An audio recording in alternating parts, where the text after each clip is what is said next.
இயேசுவில் எனது அன்பிற்குரியவர்களே, உங்களுக்கு என்னுடைய இதயம் கனிந்த வாழ்த்துக்கள். வணக்கம்.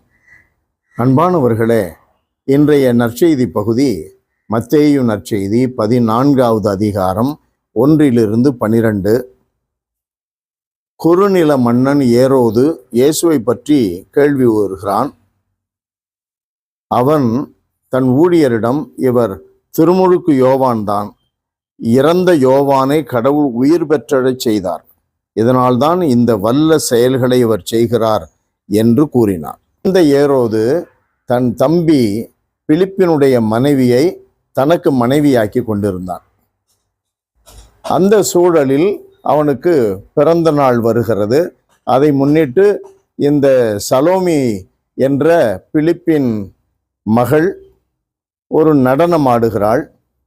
நடனத்திற்கு பரிசாக எதையும் தருவேன், என் அரசில் பாதியே ஆனாலும் கூட தருவேன் என்று சொல்லுகிறான். நடனம் முடிந்ததும் பிலிப்பின் மனைவி, அதாவது இப்பொழுது ஏரோதின் மனைவி, தன் மகளிடம் யோவானின் தலையை கேள் என்று சொல்லுகிறாள். அன்பானவர்களே, இந்த சூழலில்தான் தன்னுடைய வாக்கை மீற முடியாமல் ஏரோது யோவானின் தலையை வெட்டச் செய்தான். இதிலிருந்து நமக்கு நிறைய பாடங்கள் உள்ளன. அதில் ஒன்று, நம்முடைய வாழ்விலே நாம் தவறாக நடக்கும் பொழுது தவறான வாக்குறுதிகளை கொடுக்கிறோம். தவறான பாதையில் செல்லும் பொழுது தவறான சாட்சியாக, மற்றவர்களுக்கு தவறான சாட்சியாக, இயேசுவிற்கு எதிர் சாட்சியாக வாழுகிறோம். நாம் தவறான பாதையில் பயணிக்கும் பொழுது நம்மால் கடவுளுக்கு உகந்த செயல்களை செய்ய முடியவில்லை. வாக்கை மீறி செயல்பட முடியாமல் கடவுளுக்கு எதிராக, கடவுளுடைய மனிதராக இருந்த திருமுழுக்கு யோவானுடைய தலையை வெட்டச் செய்தான். நம்முடைய வாழ்க்கையில் எப்பொழுதெல்லாம் கடவுளுடைய கட்டளைகளை கடைபிடிக்க தவறுகிறோமோ அப்பொழுதெல்லாம் நாம் சொல்லுகின்ற வார்த்தைகள் நமக்கு எதிராக நிற்கும். நாம் எண்ணுகின்ற எண்ணங்கள் நமக்கு எதிராக நிற்கும். நம்முடைய திட்டங்கள் எல்லாம் நம்முடைய கடந்து போன நல்ல வாழ்க்கையையும் கூட பாழ்படுத்தி போடும்.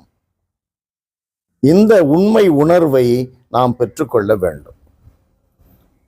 சலோமி தன்னுடைய தாயிடமிருந்து கேட்கிறாளே, அந்த தாய் நல்லது எதையாவது சொல்லக்கூடுமா? அவர் தாறுமாறாக வாழ்கிறவர். தாறுமாறாக வாழுகின்ற அந்த வாழ்க்கையில் திருமுழுக்கு யோவானுக்கு எதிராக, அவருடைய எச்சரிக்கையை மீறி எதிராக வாழ்கின்ற அந்த பெண்ணிடமிருந்து நல்லது என்ன வரக்கூடும்? வராது. அன்பு நிறைந்த எங்கள் இறைவா, உம்மை பற்றி கொண்டு உம்முடைய கட்டளைகளின்படி நடந்து உம்முடைய விருப்பங்களை நிறைவேற்றி உமது மாட்சியை எங்களுடைய முதன்மையாக வைத்து செயல்படும் பொழுது மட்டுமே நாங்கள் எடுக்கின்ற முயற்சிகள் உண்மையான பலனை கொடுக்கும், உண்மையான நன்மையை எங்களுக்கு கொண்டு வந்து சேர்க்கும். இல்லாவிடில் நாங்கள் எவ்வளவு முயற்சி செய்தாலும் செய்கின்ற அனைத்தும் எங்களுக்கு எதிராக வந்து நிற்கும் என்பதை உணர்ந்து கொள்ள ஞானத்தை தருவீராக. இயேசுவின் நாமத்தில் தாழ்மையோடு ஜெபிக்கிறோம் பிதாவே. ஆமென். ஆமென்.